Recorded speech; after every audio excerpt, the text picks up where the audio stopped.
Hi friends, welcome back to our channel. అందరూ ఎలా ఉన్నారు ఫ్రెండ్స్? బాగున్నారండి.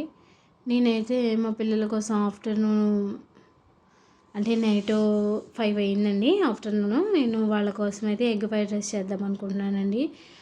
ఇదేంటి ఎగ్ ఫ్రైడ్ రైస్ అని ఇలా గుడ్లని ఉడకబెట్టి చేశానని అనుకుంటున్నారా? ఎందుకంటే ఇప్పుడు మొన్నటిదాకా బర్డ్ ఫ్లూ ఉంది కదండి, అందుకని డైరెక్ట్గా ఎగ్ వేసి చిన్నపిల్లలు కదా అలా పెట్టడం ఎందుకని నేను ఇలా ట్రై చేశానండి.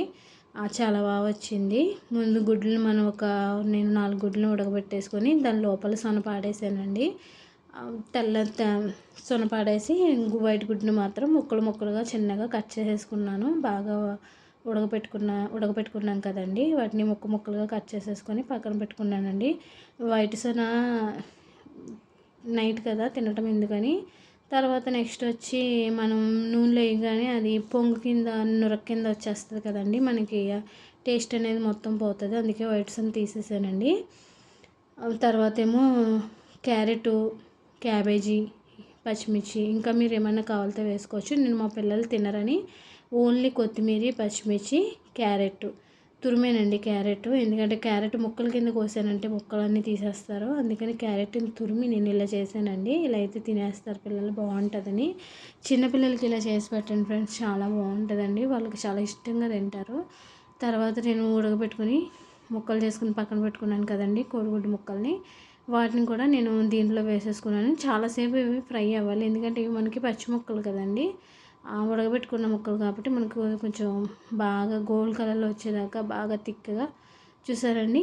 మంచిగా మనం వేసిన కోడిగుడ్డు అన్నీ, కరివేపాకు, కొత్తిమీర, క్యారెట్ తురుము అంతా కూడా బాగా ఫ్రై అయిపోయిందండి. ఇప్పుడు దీంట్లో కారం, ధనియాల పొడి, జీలకర్ర పొడి, కావాలంటే మీరు చాట్ మసాలా అన్నీ వేసుకోవచ్చు. నేను అన్నీ కూడా చాలా తక్కువగా వేస్తున్నాను, ఎందుకంటే చిన్నపిల్లలు కదండి కారం తక్కువ తింటారని అన్నీ తక్కువ వేసానండి. ఇవి కొంచెం బాగా ఫ్రై అయ్యేదాకా కూడా మనకి కారం మసాలా అంతా కూడా కలిసింది కాబట్టి. ఆల్రెడీ నేను ఇక్కడ మీరు సోనా మైసూర్ బియ్యం తీసుకున్నానండి. కావాలంటే మనం మామూలు రైస్ కూడా తీసుకొని కొంచెం పదునుగా వాచుకుంటే సరిపోతుంది. నేను సోనా మైసూర్ బియ్యం తీసుకొని ముందే వండేసుకొని ఫ్యాన్ గాలిలో కొంచెం సేపు ఆరబెట్టుకున్నానండి. మనకు కొంచెం తడిగా ఉంటుంది కదా ఫ్రెండ్స్, అందుకని అలా ఆరబెట్టి రైస్ నేను దీంట్లో వేసేసుకొని బాగా కలుపుకుంటున్నాను. బాగా కలిపేసిన తర్వాత మనం ఉప్పు సరిపోయిందో లేదో చూసుకోవాలండి. నాకైతే అన్నీ కరెక్ట్గా సరిపోయినాయి ఫ్రెండ్స్. చూసారండి, చాలా బాగా వచ్చిందండి. ఆఫ్టర్నూన్ పిల్లలకి మనం ఏమన్నా చేసి పెట్టాలనుకుంటే ఈ రకంగా చేసి పెడితే పిల్లలు చాలా ఇష్టంగా తింటారు. చాలా బాగుంటుందండి.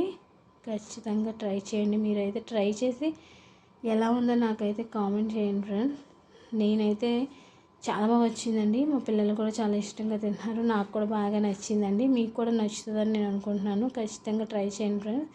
ట్రై చేసి ఎలా ఉందో చెప్పండి. ఓకే అండి, చిన్న లైక్ ఇవ్వండి.